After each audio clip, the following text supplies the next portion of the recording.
Good evening, everyone. Welcome to RVing in New England. It is April 24th and Wednesday, as always, at 7 o'clock on the East Coast. And that's for our friends who might be on the West Coast or somewhere else in the world this week. So we got a fantastic show for you tonight, talking about camping and campgrounds and trends with Ben Quiggle at Woodall's Campground Management. So I'm going to bring up John, and we'll give you a little update on what is new in the area. Hey, John. Hi, Bob. It's nice to be welcome back to the show tonight. Yeah, I had I think my first week off last week. We were in New York City on a family event, and as it turned out, 6:30 we were walking through Times Square. Probably wouldn't have been a time to. Although you know what, at 7:45, I tried to get back. I tried to get onto the show, but my battery went kaput right in the middle of Times Square. I wanted to give you a. You're going to do a live on the spot report, huh? Yeah, America's coolest campground, Times Square. Yeah, right. So look at we got Ben Quiggle tonight from Woodall's Campground Management, and it's going to fill the hour quite a bit. We got a lot of material to go over, but a couple of housekeeping items. Want to remind everybody the Mass Good Sam Rally is coming up in May. They're taking reservations online. We'll post, I'm sure Walt will post that later on during the show.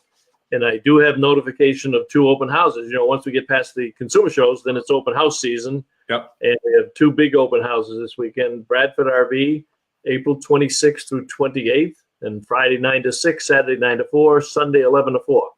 And final clearance on is 2018. So go down there and see Brad and Ray and Riney and the gang down at Bradford RV in Brockton, Mass. Brockton, and nice people down there. Yeah, and I just saw something come in a little while ago with Hemlock Hill has an open house on the 26th and the 28th. I did not get a chance to check their website yet, but they're Connecticut's #1 RV dealer. So they're down there in Southington, Connecticut. So there's 2. You got 1 down in Connecticut and 1 in Massachusetts, and then you make your plans and reservations for the Mass Good Sam.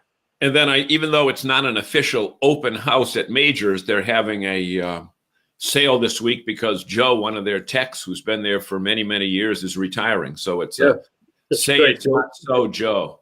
Yep, Joe said it's retiring. I saw him last week when we did the video down there, and I think he's been there 17 or 20 years. But one of the things about Majors, every one of those guys is certified or master certified technicians. Yep. They know what they're doing. They do a great job, and people come from all over the country just to have their vehicle serviced down there. So thank you for reminding me on that one.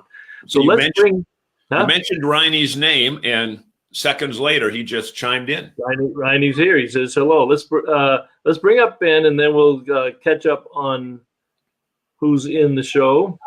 And there he is. Ben, welcome to RVing. Yeah. All right, great. That's you're just a little bit off to my right. You probably want to go to your right. That's good. That's good. All right, good. We're good. All right. This is my first time doing something like this, so. Ben, you're doing great so far. Yeah, you've been fantastic, Ben. Nobody's gotten up and walked out. Okay, well that's good. That's good. We got some early risers here. We got Jerry Plant from Majors RV. We were just talking about that, and Walter Swenson, who's our Mass Good Sam director. Him and his wife Donna. Tom Zabrowski's here. Good evening, Bob, John, and Ben. Tom is the immediate past president of the Northeast Area FMCA, and they have an election coming up to elect a new president of the Northeast area. So if you're an FMCA member and you're a voting member, watch your ballot box for that. Riney's here from Bradford. We already mentioned your open house, Riney, and it looks like it's going to be a good one down there. You've got some great product lines. And Walter puts up the web address for the rallies. That's down in the comments section down there. It might not be a clickable link, but at least if you go to massgoodsam.com, you can find. Well, they can cut and paste off the comment section. Right. Ben, give the folks a little background. I know you've been there a couple of years, but give them a little background about your literary skills and your writing and what you like about Woodall's Campground Management. Well, I've been with Woodall's for 2 years, and I have previously, I'd worked at a number of newspapers. I was a managing editor of a paper in Indiana and senior editor of another paper in Indiana. And I had also done a little bit of TV work. I wasn't a reporter, but I had shot some video for sports and things like that. I have 4 kids. We love to go camping. I just kind of got into this position. I met the right people and just have a great passion for the outdoors, and things just fell into place. It's been a great position to be in the last couple of years, and I mean the campground industry is just doing fantastic right now. So, it's a great company, G&G Media. You're out there with Jerem Goldenberg and Greg Fuller and the team, and they do RV business also. And Bob, did I cut you off? No, you didn't cut me off. I went to stop him because he said the magic word, and he said it just 5 minutes into the show. He said he has a passion for the industry. And Ben, the fact that you are an active and avid camper yourself, that must make it so much easier to write about campground life and business. Yeah, I mean, I think, even with RVing, I think you have to have a grasp of the lifestyle to be able to understand, what people are talking about, or what they're, kind of, I guess, going through, if you're covering RVs, but you've never actually been in an RV or owned an RV yourself, it's going to make it a lot more difficult for you to write and to understand what's going on in the industry. So. Right. Ironically, the vast number of people that are in this industry from the journalist point of view or from the management point of view don't use the product. And the fact that you do, it certainly would be beneficial to you in your writing capability, both on the aspect of who the customer is, as well as seeing how they're managed. And I think that the fact that you are actively involved in the industry is certainly a benefit to your writing capability. Yeah. Now I personally don't own an RV, but I do like to camp, and I do tent camping. Yep. And I visit campgrounds, and I've been to a lot of different campgrounds with my sons and my wife. And so just that perspective allows me just to see, the different styles of campgrounds and the different things that campgrounds have going on for them. So, and as Bob has said over and over and over again, camping, in I shouldn't say primitive state, but tent camping is so totally different from RV camping that you can really get to talk to your kids because they might not bring their devices, or you may not allow them to, or whatever. But you know what? You get to talk. You get to watch out for each other. You know that you don't go in areas where grizzly bears are living. So you can be the big protector. But this new camping report comes out that Bob has a copy of and you have a copy of, and I know that can fill our entire segment today. Yeah, it's. Oh, sorry, I didn't want to cut you off. No, go ahead, Ben. It's interesting you mentioned the tent camping, because every year they come out with this report, and every year tent camping is like 60% of the, that's the majority of the way people camp. And I think it's interesting that's still that high with RVs and the way that surge has been going. You'd think it would dip a little bit, but I think that's a great starting point for a lot of people when they get into camping, and hopefully they launch into RVs once they start enjoying it. So, well, it's a good point, and they are certainly a critical part of the camping industry. So some people call it camping, some people call it RVing. We all say the same thing, but we don't ever want to leave out those people that go camping in a tent, because every one of those is a future prospect for a pop-up or a travel trailer or a fifth wheel or a motorhome somewhere down the line. Bob, your sound is somewhat distorted. I think it's you, because I hear when you're talking, I'm hearing some screeching too. That could be the dogs.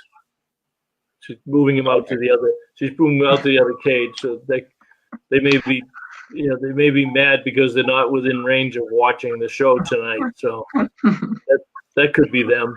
But when we talk about, and let me just pull up one other slide here, that North American Camping Report is presented by our friends at KOA. Yep. And the background research, market research data is done by Scott Bear up at Cairn Consulting up in Maine. So I see Scott a couple of times a year on that. So they sponsored, I think this is the 5th year, Ben, that they've been doing that. Yeah. And it just was released today, so we don't have, we could probably have you back and do a whole show on just that Northeast Camping Report, but it's absolutely amazing the amount of data about the people who camp, where they camp, when they camp. Speak to that a little bit and how you're going to integrate it into the magazine over the next few issues. Yeah, I think this has become a really critical report for the camping sector, just because, first off, there's nothing really like this in the camping sector. And it really helps owners understand trends after, this is the 5th reiteration of the report. So we can begin to see some patterns and some really good trends as to, what's catching on. Things that are really important for campground owners to take notice of. And there's just a plethora of information in this report. You could literally talk about this for the entire hour and probably still have more things to talk about. It's just amazing, like you said, how they break everything down and how they look at things. Notable in this report is just the fact that diversity is increasing, so campgrounds are seeing more diversity in the campers, so more African Americans and Hispanic people camping, Asian Americans, and different groups camping, which is great for the industry. And then another big point for this report was just the fact that more people are saying that they want to camp more often. So one of the ones that Toby, when Toby did her presentation at RVX, that was a precursor to the report. She did use a lot of the data, and I thought this was one of the most stunning ones. That 86% of Americans feel they have not seen enough of this great country. So when you think about the number of people who are already camping, who already own RVs and travel trailers, this is the impetus for even more people to come on board to see it, because they realize the best way to see it is in an RV. Yeah. And let me ask you a question, Audrey. Can you still hear feedback on my noise? Audrey, you're better. You're much better now. Much better. I think it was the dogs. I think that was Jerry Plant says until you get too old to sleep on the ground. Well, that's for some of the tenters, but they don't wait till they get too old. You don't see too many septarians out there doing it. Let me bring up something while it's fresh right now, because Ben had mentioned tenters and the growing number of minorities that are into the camping world. Now, Audrey Foley-Egan just got back from 8 days at Pirate Land down in Myrtle Beach, which is a huge, I think it's like 1,200 site campground. And she went down, I think, with 12 or 13 other campers from New England. They make a pilgrimage down every April vacation. Audrey, if you can hear us, tell us, just type in if you saw more tenters than usual. I think they allow tenters at Pirate Land. And did you see any increase in Asians, Hispanics, Blacks, or other groups of people that wouldn't fit the mold of what we really call the American camper right now, which is the middle-class white family? Yeah.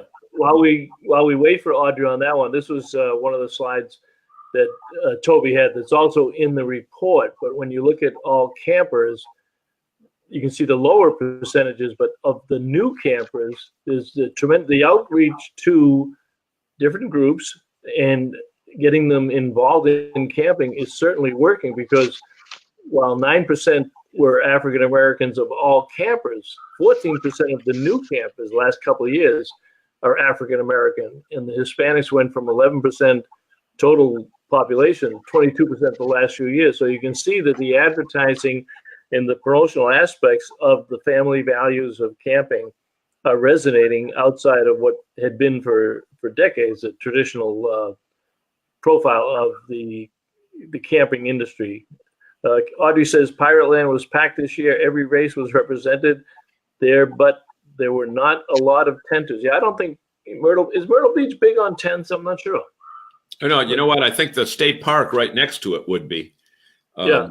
But I know Ocean Lakes and Pirate Land really are, they're more motorized and travel places. One of the other slides that Toby had that really caused a lot of people to look at this thing. When we think about the number of people in the country, there are 79 million households that go camping. 79 million. And I mean, that's a staggering number, and we're going up. I mean, we're not, this industry is not receding. So, and one of the things that was also interesting in the way that they did that was we have teamed up, we as an industry have teamed up with a bunch of other outdoor associations, and they call it the Outdoor Recreation Roundtable, Ben? I think that's it. That's correct. And that's a group of the boating industry, the RV industry, the outdoor enthusiasts, the campgrounds, the hikers, and everything. The combined spending of this group of people in the outdoors represents, it's about $720 billion, represents 2.2% of the gross national product. I mean, that's up there with some of the major commodities that we see in this country. And this particular site said 30 billion, and I'm not sure because I've seen 50 billion, so I'm not sure where the discrepancy might be between those two numbers. But that was a very interesting number that you see where we are on that. Jerry Raper says they do not have tent there, not many. I think he's meaning they do have tents, but not a lot. Oh, they do have tents. Okay. Yeah. Audrey says April and cold weather in South Carolina probably isn't conducive to a lot of tenters. Well, that's okay. Yeah. Still early. Hey, Kid Bob, let me get off the facts here for just a second and ask Ben a question about his own camping tastes. Many times when you question RVers as to what they're looking for in a camping situation at an RV site, they'll ask for good power, sewer connections that are put on the right side of the motorhome, and good internet. As a camping family, what is it that you look for in a campground that will make your camping experience the best it can be? Well, I think we're looking for the amenities or activities, and I think that's another part that was in the report too. But I have 4 kids. We're looking for a nice area to put our tent. Obviously, we tend to do a little bit more primitive, so there typically is not going to be any electrical hookup for us. And we're sleeping on the ground. But for us, it's more about the amenities. Does the park have a playground? Do they have other things for the kids to do? Do they have a swimming pond or a swimming pool? We like to do hiking trails, biking. So we're looking more towards that when we're looking at a campground, which, a lot of families are doing, are looking for stuff like that when they do go camping. Even the RVers are. The RVers obviously have different things that they're concerned about as far as electrical hookups and, pads at their sites, whether they have patios, things like that. But they're also worried about the amenities because when you go camping, you have to have stuff to do. One of the slides, and I didn't put it up there because it was too small to read. I had it up quickly, but it was too small to read, so I just printed it out. But in the study, the top factor in selecting the campgrounds, a campground in 2018, and the last one is going to surprise you because it surprised me because of everything that we read. But the number one reason, 24% of the people say it's the campground atmosphere, exactly what Ben just described. That's the number one thing, the atmosphere itself. And Toby mentioned this, that it's the families with children that are really growing this industry. 22%. The location of the campground, that's understandable. You pick a campground by the area that you want to travel to, whether it's Washington or like John's going out to Yellowstone, you pick that by the location. 18% was the quality of the sites at the campground. Well, yeah, we want to be comfortable. 9% was the availability of cabins. I'll come back to another slide on that. 12% was the type of sites that are available. 5% was on-site recreation and activities. Only 3% was the availability of Wi-Fi. 7% pet-friendly. But everything we read says the number one reason people, the number one thing that they want at a campground is Wi-Fi, and that has just been dispelled in this study. Yeah, we want it. The guy who wrote the study just commented, so you're kind of the gun is at your head to represent everything properly. No. Yeah, So, Scott, thank you very much for joining us. Scott has done, Scott and I get together a couple of times a year, so he understands me. We should. Okay, atmosphere is age-related. His other comment says RVers are most likely to seek a site that has easy access, such as pull-through sites and patio. That's true. I always look for that. Yeah. And I think also being an RVer without kids is that the tenters would tend to be more they would utilize the amenities more than an RVer, because sometimes RVers, they want to hook up and put on their TV and not leave their site because they don't have to go to the bathroom, over at the building down the street. They don't have to go to the playground because they might not have kids. They might be just looking for a place to walk their 2 or 3 dogs. Well, I think like what Scott commented there, the atmosphere is age related.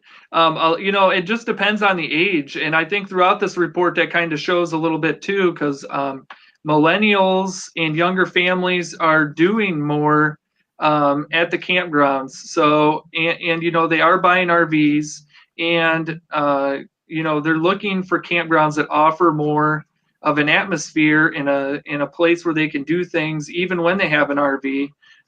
So I think a lot of this has to do with age. If you're a baby boomer and you have an RV, maybe amenities aren't such a big deal because you do want to stay at the RV more often, or you're looking for a different type of amenity. So a lot of this stuff that we talk about in the report, it does change based on the age and the demographic, and it does change based on what people are looking for. So now Jerry said he picks a geographic area and then must go to various websites to pick the campground, probably based upon crowdsourced information, like a Yelp or something along that for a restaurant.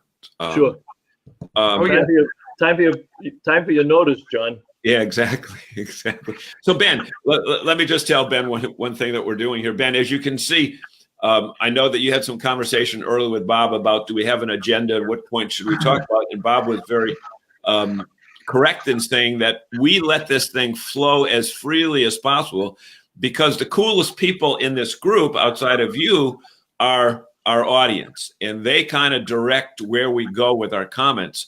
And there's twice a show where I get to say, thank you so much for joining us here on RVing in New England. And the only reason that we can continue to reach thousands of people every week is because of the sharing of the people that are watching the show live. We get thousands of viewers that watch us on a replay basis, and many times their replay capability is based upon how much sharing our group did. So we always ask our group that's with us right now to just take a second, and somewhere on your screen there's a button that says share, and share this with anybody you know that might be already camping or thinking of buying a new camper, or moving from a tent to a pop-up, or a pop-up to a travel trailer, or a travel trailer to a gas motorhome, or a gas motorhome to a diesel pusher, or a diesel pusher to a condo in Florida, and not have to deal with an RV anymore. That's a good segue to a sponsorship. So if you're ready to move up to a new RV, why don't you visit the folks at Lee's Family Trailer Sales up in Windham, Maine. Dan Craffey bought the dealership 2 years ago, completely changed the makeup of the product lines, brought in Grand Design in Winnebago and Montana and Cougar. The most important thing is just about double the size of the business in 2 years, double the size of the service department, and they are just 20 miles northwest of Portland. They're also the sponsor of this week's contest, which you can see further down on the Facebook page. You enter the contest, you get a chance to win a $100 gift certificate to Lee's Family Trailer Sales, and it's redeemable in the parts and accessory store, in the service department, or put it as part of your down payment for a new RV. So visit Dan Craffey and the gang up at Lee's Family Trailer Sales and Service. Just 20 minutes from Portland, Maine. 20 minutes, yeah. Phenomenal dealership and great nerve to member. Friendly people. Something else that Scott had in the report, which is, this is interesting. I'm not sure if you can read that, but in terms of the camping accommodations, 16% camp in a cabin, 1% is other, and I'm not sure. Maybe Scott will elaborate on what the 1% was. 59% were in tents and 24% in RVs. So here again, you look at that and say 24%. Wow, we're just scratching the surface. I mean, this industry could just explode in terms of the potential when you got 59. We got almost more than twice as many people in a tent. So, and Bob, that's really a simplified slide too, because when you look at the RV segment, which is 24%, you've got that broken down into Class A, Class B, Class C, pop-ups, toy haulers. So there's so many categories within that, which fragments it even more. And Ben, I know you were saying something. Go right ahead. And I believe the report breaks that down a little bit more as to like what class of RVs. But I would imagine that 1% might entail like the yurts and like some of these other unique accommodations that maybe wouldn't fit into the cabin, but they're really popular, like the canvas tents, things like that. I'm not for sure, but that might be the 1%. I thought it was interesting when I talked to Toby O'Rourke about the CEO of KOA about the report. She mentioned that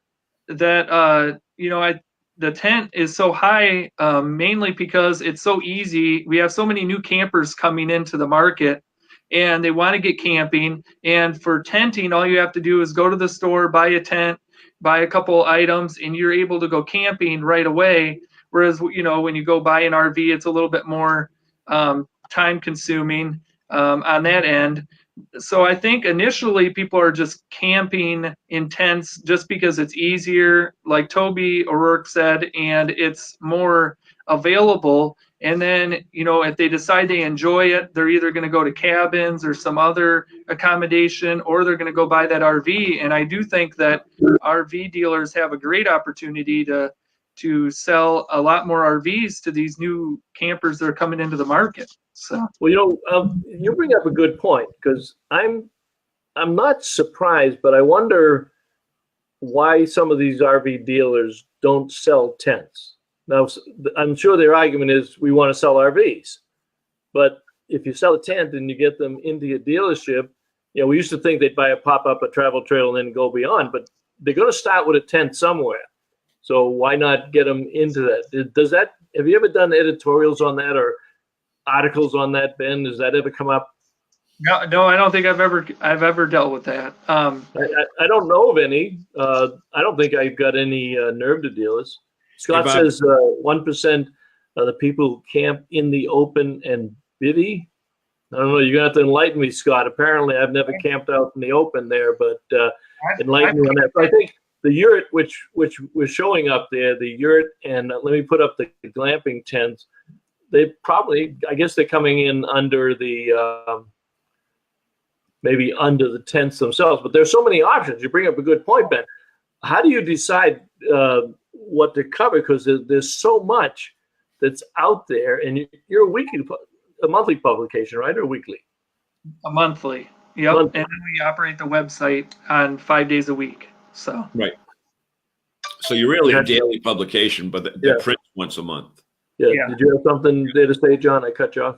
Yeah. Well, one of the things that's a good guerrilla marketing tool that an with it RV dealer would do is to wait till a rainy night during the summer, and then drive a couple RVs into the tent area and watch people flock over to that and say, "I'm tired of getting soaked."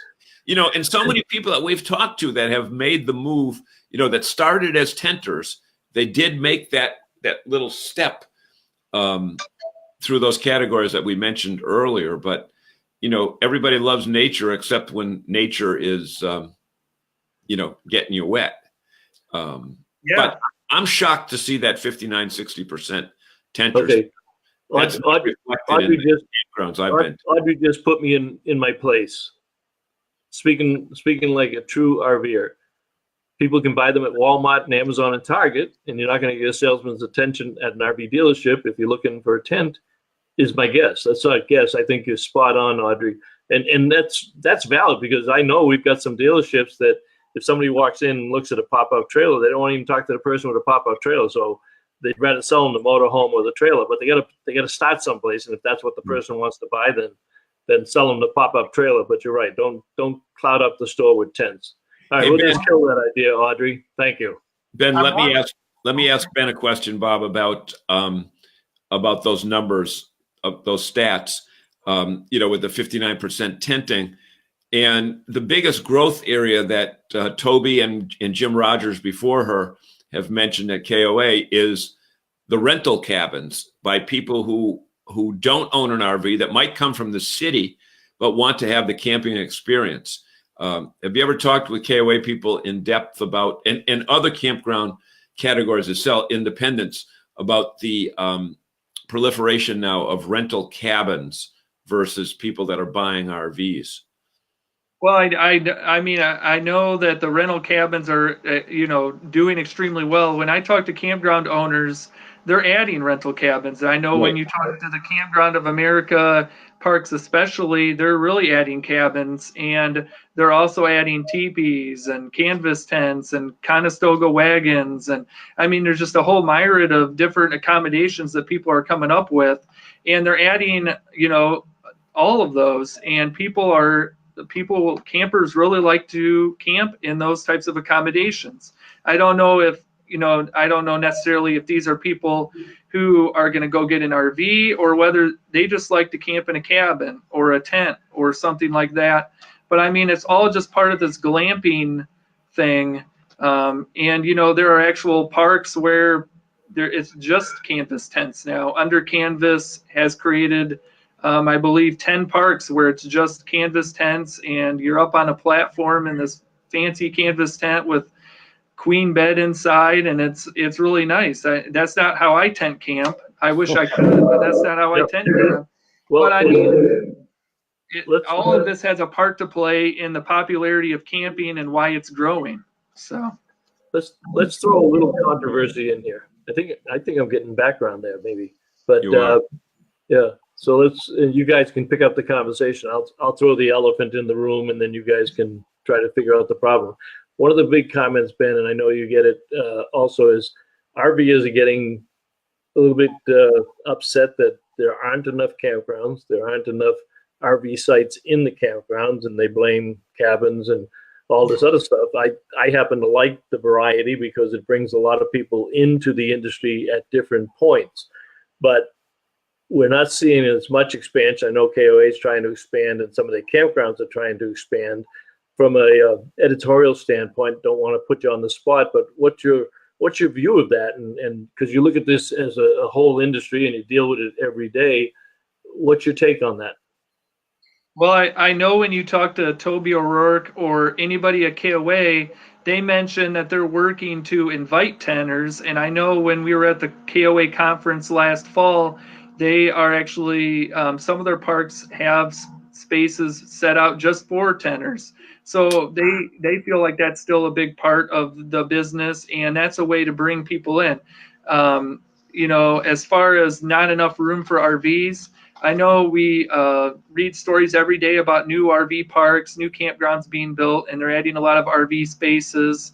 And I think some of it, after talking with people, I think some of it just has to do with the fact that, if you're near Yosemite on July 4th, you're going to have a really hard time finding a campground. It's just depending on which park you want to go to, what time of year it is, the location, all of that has different factors as to why you may not be able to get an RV spot at that certain park at a certain time or in that area. So yeah, and I saw that on one of the forums, and that's what they said exactly what you said, that we look at this in a very small funnel in the sense of Yellowstone or Washington, D.C. or Florida in the winter, but there's thousands of campgrounds out there. So maybe you got to go a little further out and do some day trips. But there's there are campgrounds and there are reservations that you can get out there, but it's also being built out. Like you say, the parks are building out a lot more. Hey, Bob, Scott, let me mention one of the things that Scott had said here just before Audrey's note. Safety and security and bugs are factors. Okay, bugs, I can definitely see that. People don't want to be outside with nature too much, but safety and security, that's very interesting, because Bob Zagami has said many, many times that campgrounds are the place where, you kind of feel, and I fall into that same category, especially like in Memorial Day weekend. My granddaughter and Walter's granddaughter will kind of have free reign at that camping area for the Good Sam rally. Scott, Ben, have you done many stories about robberies or break-ins or anything on the rise in the campground world? No, we haven't done very much on that. I don't read a lot about safety and security issues at a lot of parks. I mean, every once in a while we'll have something come across. But quite frankly, a lot of those parks that have issues are parks where people are living full-time, 365 days a year. Right. Yep. And they're called an RV park, but they're really not a typical RV park. So a different group of people. Joined us from Unlimited RV in Connecticut, and Nick's message is rent a blinged out RV first. And renting is big, big in fact that according to Toby, which I assume came from Scott's report, 4 in 10 RVers are renting or borrowing an RV. I thought that was a very high number. That one startled me in terms of 4 out of 10 RVers being out there in something that they have borrowed or something that they have rented. So that's good for you, Nick, and the rest of our nerve dealers that are renting RVs. And I'll tell you, I've talked to most of them this month, and so has John, in doing our videos with them, and they've said we're already booked out. We're sold out for the year on their rental units. That's how active. So that justifies that number. But I'm amazed at all of them. Every time we see them, if they rent RVs, they say we're just about done. We're sold out for the year. And I'll bet Nick is doing. He's got a nice operation down there in Connecticut. And look at Audrey's comment about the various types of.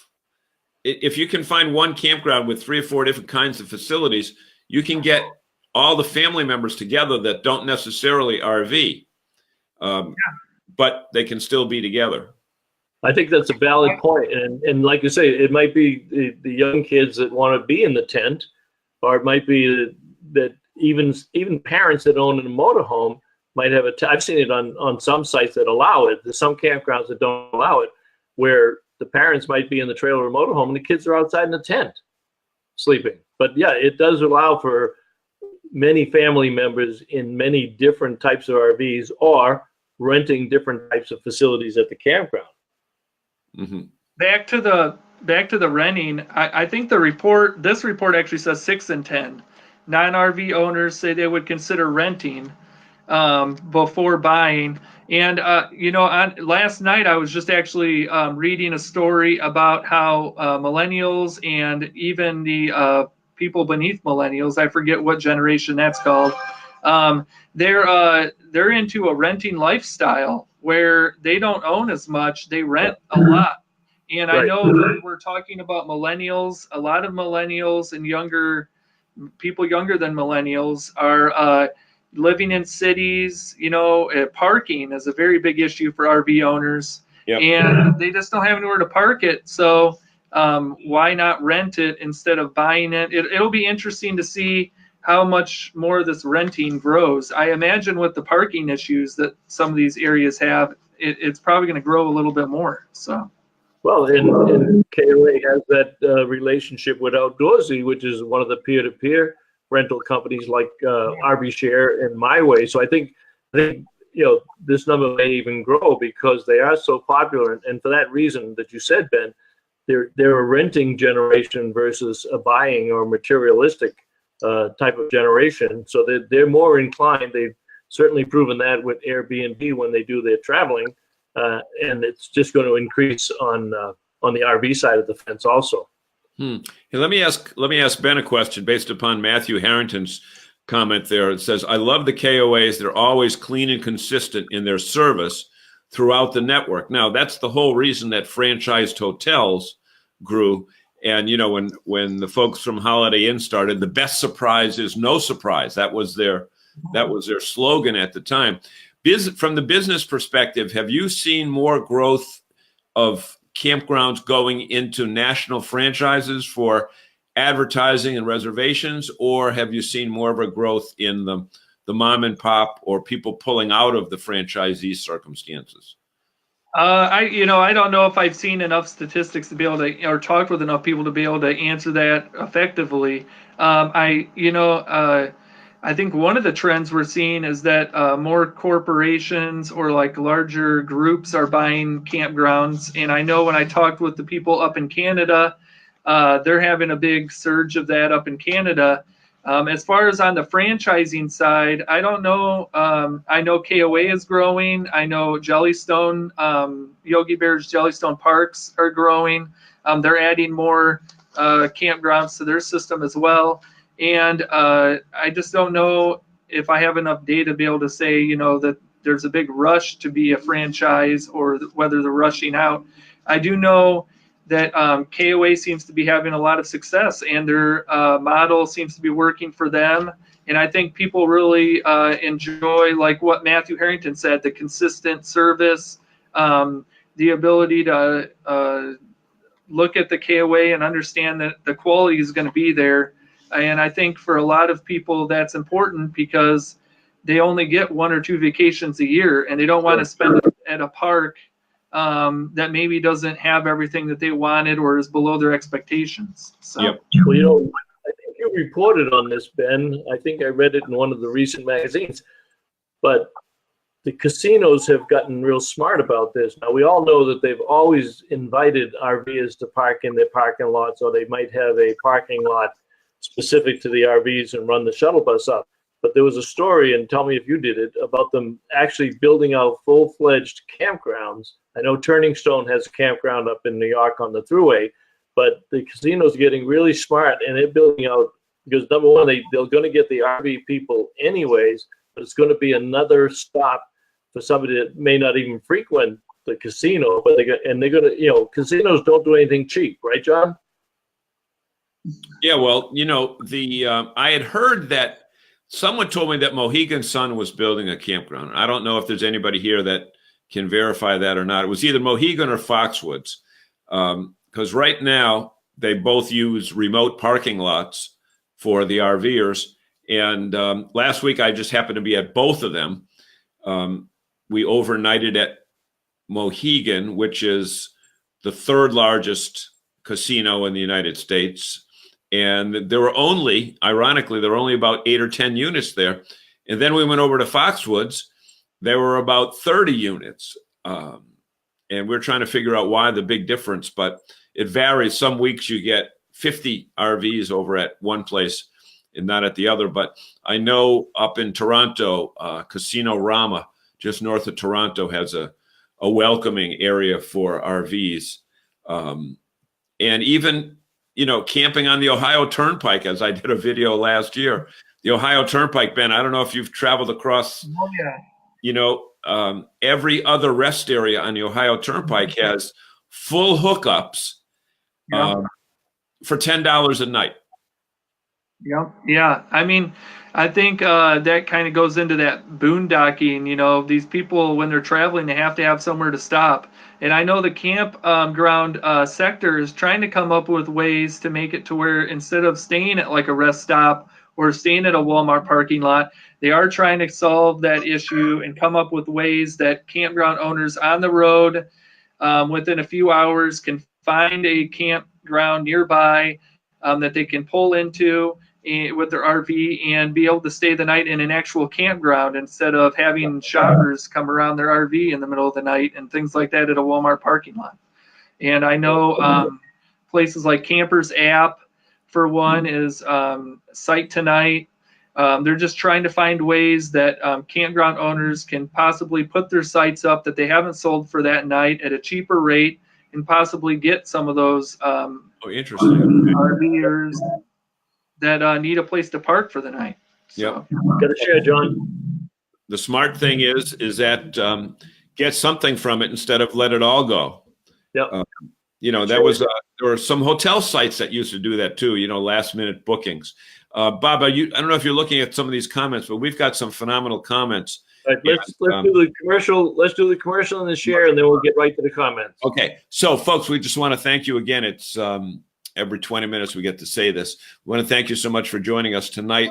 We've got 50 comments already, including some people that are from hospital beds and some are from parts from all over the country. However, we want to just ask for your indulgence in please looking at the share button. Look at the share button somewhere on your screen and share this with someone that you think might be getting into camping or is into camping, because only through your consistent sharing are we able to get 3, 4, 5, 6, 7, 10,000 views per week on this particular show. And sponsor tonight for our weekly contest. Week number 4, $100 gift certificate at the parts and accessory store.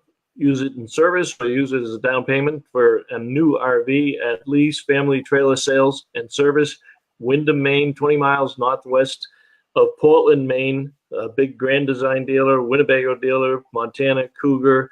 And they've got this new, if you like that outside stuff, they got that new Opus trailer from Australia, right, John? Yeah.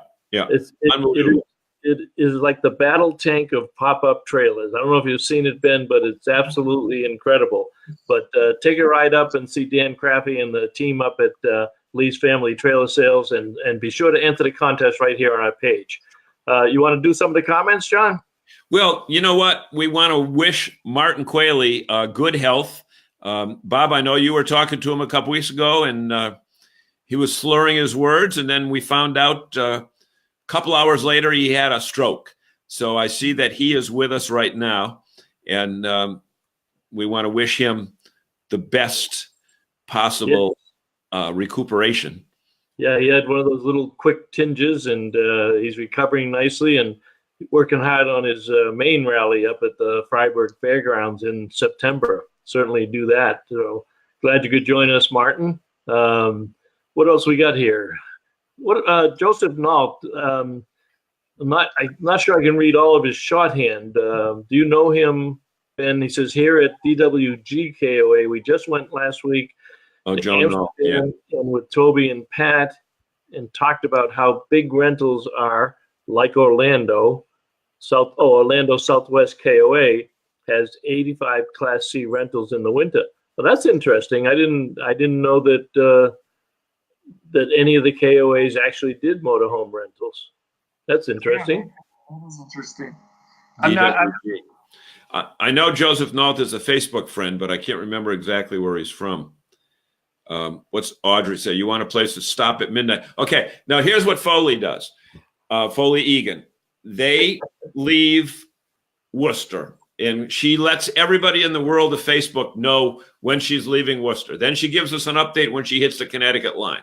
She gives us an update when she hits I-95. She hits us an update when they hit the Tappan Zee. But they drive from like 3 o'clock in the afternoon to like 1 in the morning, and then like they get somewhere in Delaware or Virginia.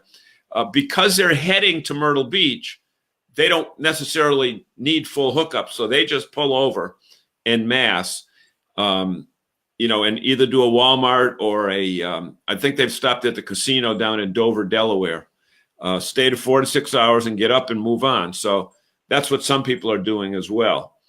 And I've heard of campgrounds that will have just a couple sites where it may cost you $10, $20, and you can stay at the site, and maybe there's not electricity to that site, but it's just kind of a parking spot at the campground. But at least you can get like use the showers and things like that at the campground.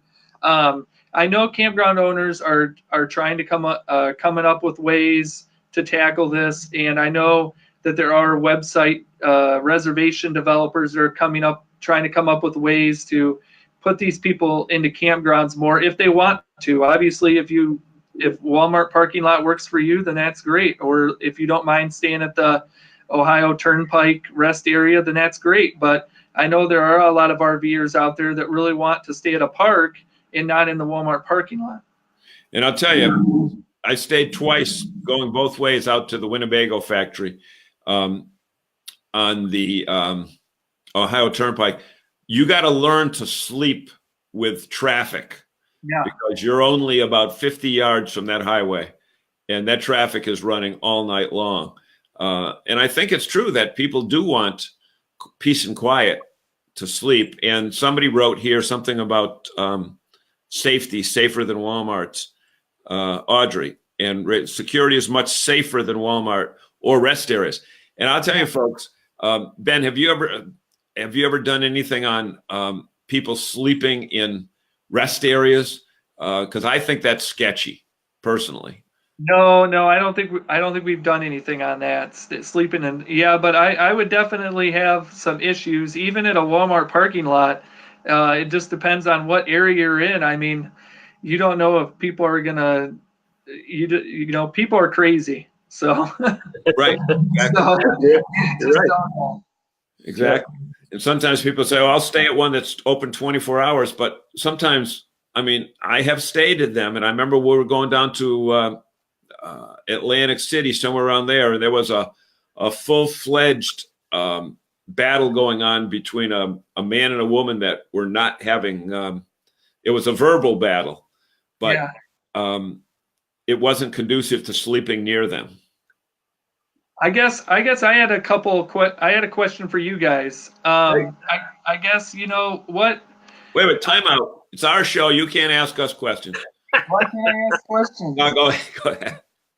I guess it's what do you think of the develop? I know KOA has been doing more things with RVIA and there's developing a relationship there, trying to get more involved in the RV industry. And I think the RV industry is obviously wanting to get more involved with the campground. I guess what do you make of all this over the last few years of the two industries keeping an eye on each other and trying to work together? Is this something new, or is it beneficial? Bob, you take it first, and I'll follow up. Not really new, because some of our associations, Pennsylvania, Texas, they've got, Texas has their own campground association, but they have, Michigan, for example, has both under one roof. We do not. We have RV dealers. However, we have made a conscious effort the last 5 or 6 years to communicate on a regular basis. We invite them to our meetings. In fact, I've been invited to the Mass Campground Owners Association Board of Directors meeting tomorrow. So we actually have a very good relationship we have 5 state associations in New England. Rhode Island does not have one, not enough campgrounds, but between Maine, New Hampshire, Vermont, Connecticut, and Massachusetts, I'm in constant contact with those people, and we do a show. We have the rallies that Walter and the group do at the September rally at Normandy Farms. Our dealers support them, and they buy exhibit space and they display units right in the campground during the rally, and they get 150 people for the rally, but there's 400 or 500 sites at Normandy Farms, and they open up the invitation to visit the RVs to everybody in the campground. So I think we do, for an association that doesn't have both of them under one roof, I think we do the best job in terms of communicating with them. Okay. And we do need to do it more. And now here's the other side of the story. When we went to RVX, Ben, did you get to RVX? No, I didn't get to go to RVX. Okay. I think, Bob, disagree with me if you want, but Toby's presentation was the keynote of the entire event. Absolutely. Okay? Yep. So she's a campground, and these are manufacturers that were there because there weren't a ton of dealers there. Okay. I think that is pretty interesting. However, they're missing the 4 phases of the industry: the manufacturer, the dealer, the campground, and the user. Okay. I think there's a total disconnect between RV dealers and campgrounds, and campground owners and RV dealers. And I think it's ridiculous that they don't have they don't have a good relationship with each other. It's not that it's a bad relationship. it's a non-existent relationship. And I think every dealership in the country should be giving out, when people buy a new RV, the local campground should be providing one night free if you buy two or something. And dealers should be buying space in campgrounds to display their new units, because who's got the best chance of buying the next RV is a person who already has one. So I think you should be reporting on that. I don't disagree with that, but I think we work against each other, and not deliberately. By that, what I mean is, when the dealers are doing their open houses, like April and May, the campgrounds are getting their campgrounds open. So they don't have the time, depending on how bad the winter was, to pick up all the trees and the limbs and get the water fixed, and anything that broke during the winter, they're doing that. And then when the campgrounds are open, and we can say to the dealers, well, why don't you go down and do a show at the campground?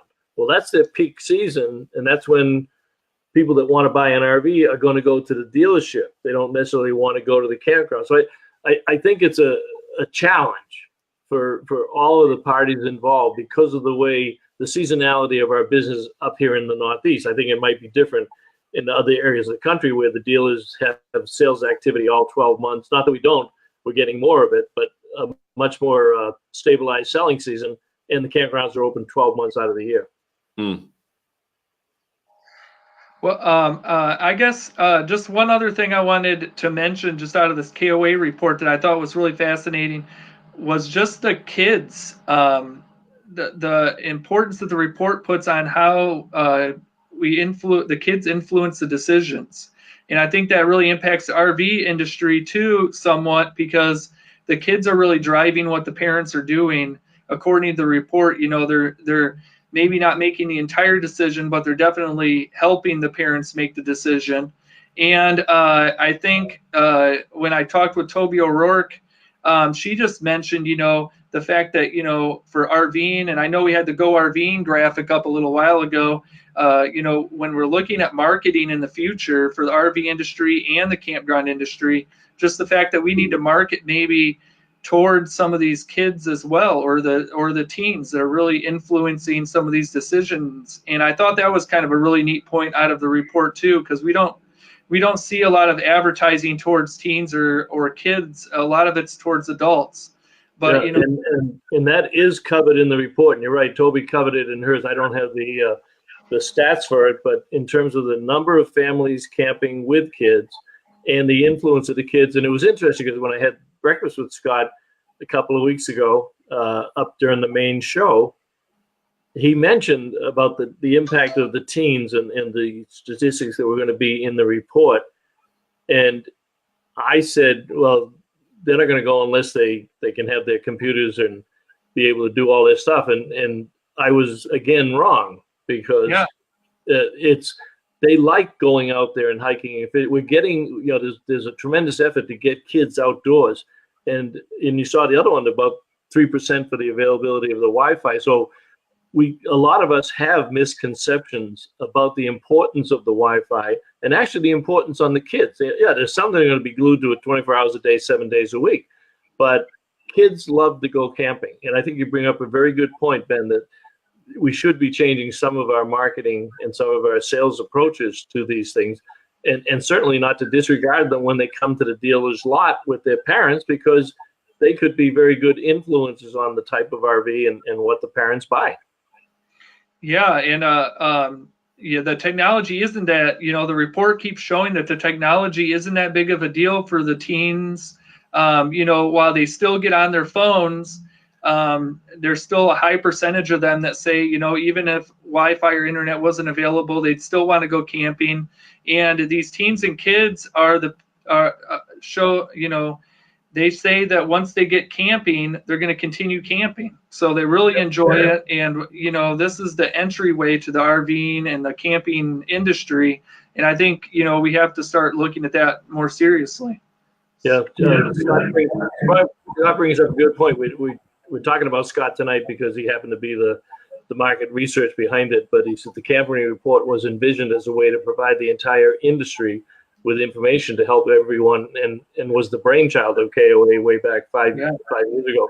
And to John's point, I mean, Toby was the hit of RVX. There was no question about it. And Rogers was, and that have been paid attention. Presenting at the breakfast, and Rogers was the hit of the breakfast 4 or 5 years ago. Yep, and she will be this year too at the Power Breakfast next month. John, and will you be at that? Yeah. Yep. Okay, I'll buy you breakfast. Yeah, we'll buy you breakfast. Oh, we'll buy me breakfast. Oh, thank you. I think Sherman's already got that taken care of. Oh. So that's an expensive breakfast, pal. So pass that on to your boss. Okay. All right, we are right at 8 o'clock. Man, we didn't even scratch the surface. We're going to have you back, Ben. Okay. What we do ask our guests to do is, at your leisure tonight, tomorrow, sometime maybe, is to go through all of the comments, because we certainly didn't get it. We have 56 of them tonight. We didn't get a chance to answer them all. But if there's something that you'd like to add to to one of our fans' comments, or something else that you want to add yourself about the program, then feel free to do that. We certainly like to have people take that and run with it after the show. So what do you think, John? As good as we thought it was going to be, huh? I thought it was great. I knew we had all that material today, and Ben was able to provide a different viewpoint because, again, he is a camper who talks about camping. It's just like Don Barone is a fisherman who talks about fishing. And you know what? It's always nice to be involved with people in the industry that actually do what we do, and that's camp. And we have fun with it. I think you do as well. Yeah. Ben, any closing words, Ben?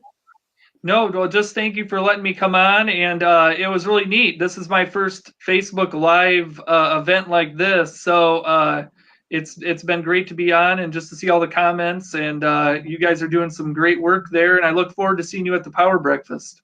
We will see you there, and everybody else, we will see you next Wednesday at 7 o'clock, same time, same station. Thanks very much, and enjoy the evening. We'll see you down the road. Let's go RVing.